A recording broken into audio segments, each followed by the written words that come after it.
जय हिंद साथियों। चलिए कफन का कहानी का अवशेष भाग शुरू करते हैं।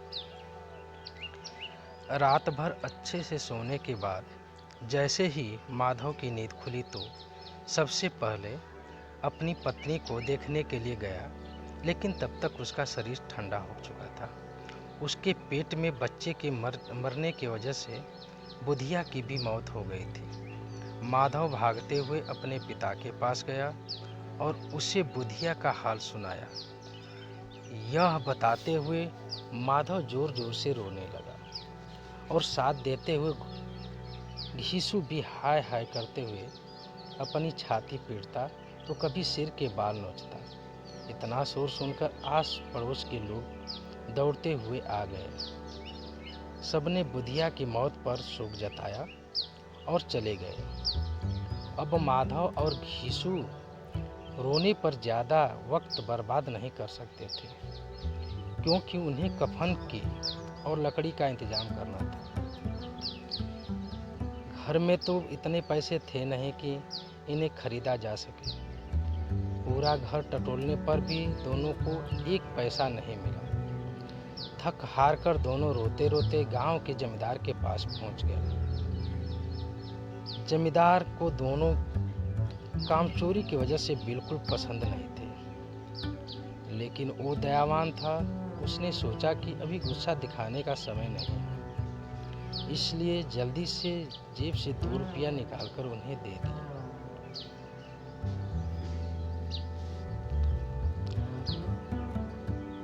अब जमींदार ने पैसे दे दिए हैं, यह सुनकर गांव के बड़े बड़े लोग भी मदद करने से नहीं मना कर पाए।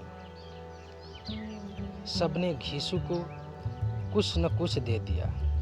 घंटे भर में घीसू के पास 50 रुपये, अनाज, लकड़ी और अन्य जरूरी सामान जमा हो गया था। बस अब जरूरत थी तो कफन की। दोपहर का समय था। दोनों बाप बेटे कफन खरीदने के लिए 5 रुपया लेकर बाजार चले गए। घीसू ने बाजार पहुंचकर कहा, लकड़ी तो मिल गई है, तो अब एक हल्का सा कफन खरीद लेते हैं।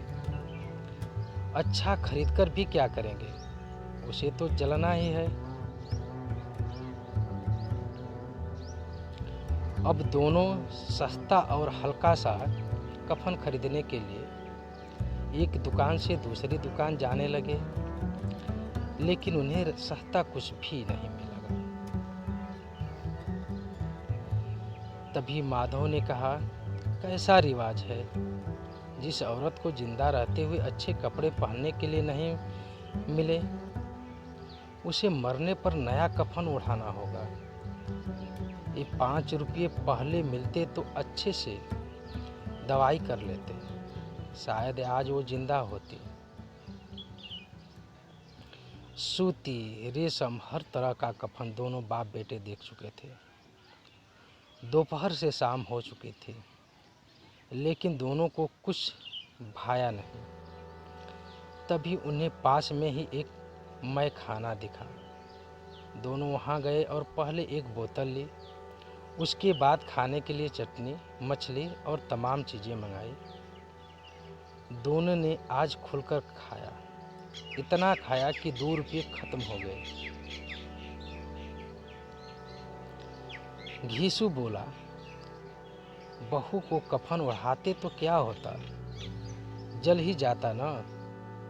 कुछ भी बहू के पास तक नहीं पहुंचता, लेकिन आज इतना खा लिया है कि मन तृप्त हो गया है।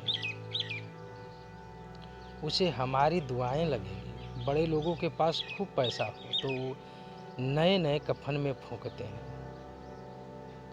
बेटे ने पूछा, जब लोग सवाल करेंगे कि कफन कहाँ है तो क्या कहोगे उन्हें?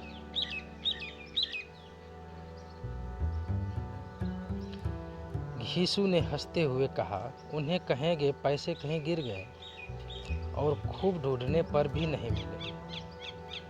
भले ही लोगों को विश्वास न हो, लेकिन कफन तो खुद ही ले आएंगे या रुपये देंगे।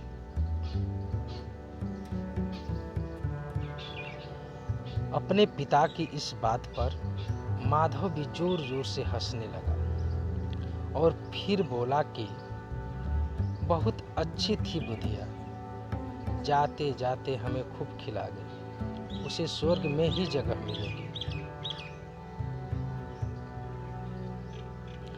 अब बचे हुए पैसों से घीसू ने और पुड़िया मंगवाई और साथ में अचार भी। मज़े से दोनों पुड़िया खा रहे थे। खाते खाते घीसू ने कहा कि हमारी आत्मा खुश हो रही है तो उसे पुण्य तो मिलेगा ही।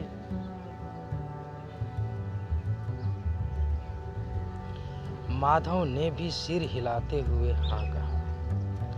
कुछ देर सोचकर माधव बोला कि ऐसा भोजन कभी नहीं मिला था हमें, उसे स्वर्ग में जगह तो मिलेगी ही।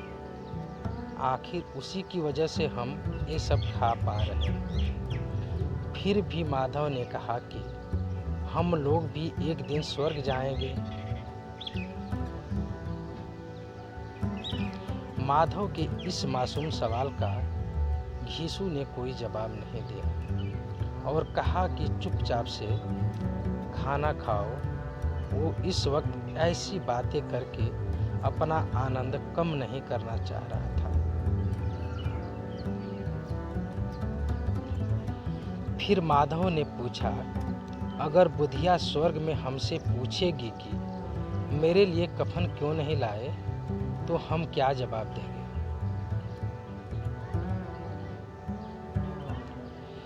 घीसू पूछने लगा, तुझे किसने कह दिया कि उसे कफन नहीं मिलेगा? बिल्कुल मिलेगा और बहुत अच्छा मिलेगा।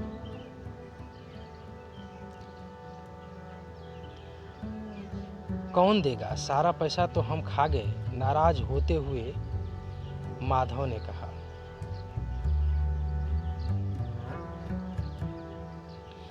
जवाब में घीसू बोला, वही देंगे जिन्होंने इतना सब कुछ दिया है।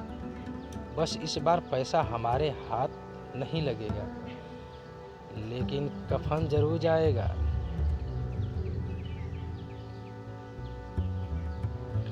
माधव जोर जोर से रोते हुए कहने लगा, स्वर्ग की रानी बनेगी मेरी पत्नी, उसने बहुत दुख झेला है यहाँ।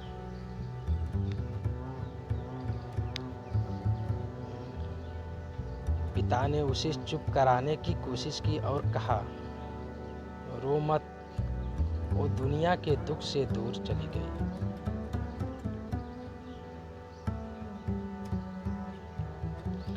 अब दोनों खड़े होकर गाना गाने लगे, नाचने लगे। सब उन्हें देख रहे थे, लेकिन उन्हें किसी से कोई फर्क नहीं पड़ रहा था। नशे में चूर बाप बेटे नैना झमकावे गाना गाते उसी जगह गिर पड़े। कफन कहानी समाप्त हुई। धन्यवाद साथियों।